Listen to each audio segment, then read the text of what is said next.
Hello, Laura back again. I'm just here to recommend another cheeky series that I read many years ago. I found it in a charity shop. It was a bit of a find really, and it's interconnected standalone. It's written by 4 different authors, but they're all sort of writing individual stories that all form part of a larger story, and this was it was the first time I'd read something like this. Absolutely loved it. But it is the Royal House of Shadows series. It's actually a Mills and Boon series of books, but we've got Gena Showalter, Lord of the Vampires, and then you've got Jill Monroe, who is writing Lord of Rage, and then you've got Jessica Andersen. She was writing Lord of the Wolfyn, I think that's how they say that one, and the last one, Nalini Singh, Lord of the Abyss.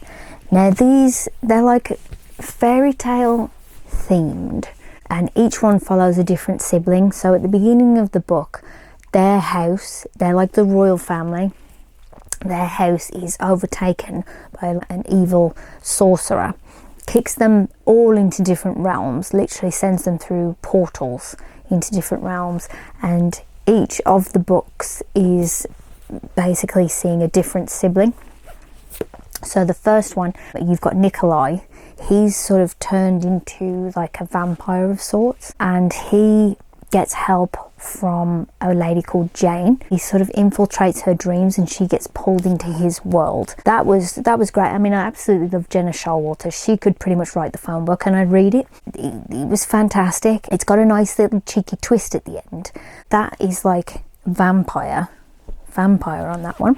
Jill Monroe. This is Princess Brina. She is the sister of, she's the only sort of female in this royal family. So she has dreams of like a dark warrior, and she is sent into, again, another realm, as they all are. She's cast into this like dangerous other realm where obviously she meets a stranger called Osborne. He's like a dark warrior. His family suffered again at the hands of a vampire attack. She kind of needs him to protect her in this realm, and I think, if I remember right, I think he's like described as like a berserker. So she needs him to protect her and get her back to her realm. So that's their book. Then you have Jessica Andersen. This is Dane. He was turned into a wolf. You have a character called Rada or Rita. Again, I butcher these names in these fantasy stories. She is catapulted into this realm where Dane he's sort of been cursed with transforming into a wolf, but he's sort of at odds with that, so he will need to embrace that in order to sort of take on the sorcerer and get back to his realm. And the last one is, I mean, they're all great, but the last one is my favourite. Nalini Singh, Lord of the Abyss. This is actually the daughter of the dark sorcerer. Her name is Liliana.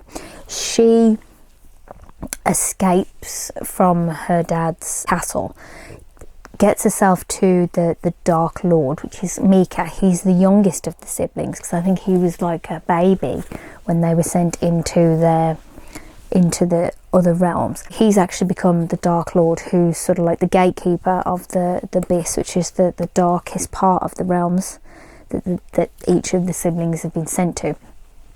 She breaks into his castle and is trying to, she doesn't tell him that she's the daughter of the Dark Lord, but she needs to kind of almost wake him up, because time's running out for the siblings to kind of take back their realm and break the curse and destroy the sorcerer. So she's taken it upon herself to get herself to Mika, the Dark Lord of the Abyss, to kind of get him to fight her father, and she's trying to, in a roundabout way, get the siblings all together to defeat her father. That's like reverse Beauty and the Beast. Oh god, it's phenomenal. I absolutely love that one. But I think reading this was the first time that I'd sort of taken on this sort of interconnected stories from different writers, and it was wonderful because every book fit into the same story, but because it was a different author, they were all putting like a different voice on it. It sort of created like a more It created like a bigger story. It was wonderful. It wasn't, they didn't get stuck. You never became bored because they're nice and short. And each author sort of provided a new element to the story. And it was all just building up to this huge finale where you got to see all the characters all together for the first time. But it's like, because you had 4 different voices all working on a different chunk of this overall story, it was so interesting. I mean, I pretty much flew through these books in about 3 days, because when you pick up the one, you're just going to want to literally move on with the other ones. So if you do kind of like interconnected standalone, but this one interconnected standalone with different authors, all sort of working to the same brief with the same goal, I would definitely recommend you sort of checking these ones out, because it's so different. And I'd love to pick up more stories where you have like 4 different authors all kind of working on a different chunk of one overall arching story. It's fantastic. I love the concept, and I definitely recommend you picking up this one. I got lucky that I found these in a charity shop, but I imagine they're available on every platform going. But yeah, if you do have any recommendations of a similar sort of thing, please let me know. I highly recommend these if you do like your fantasy fairy tales. But as well, it's an opportunity to sort of introduce you to authors that you've maybe not read before, so it gives you a real good taster of that author. But yeah, I mean, definitely pick them up if you can, and leave me with your recommendations, and I'll see you next time.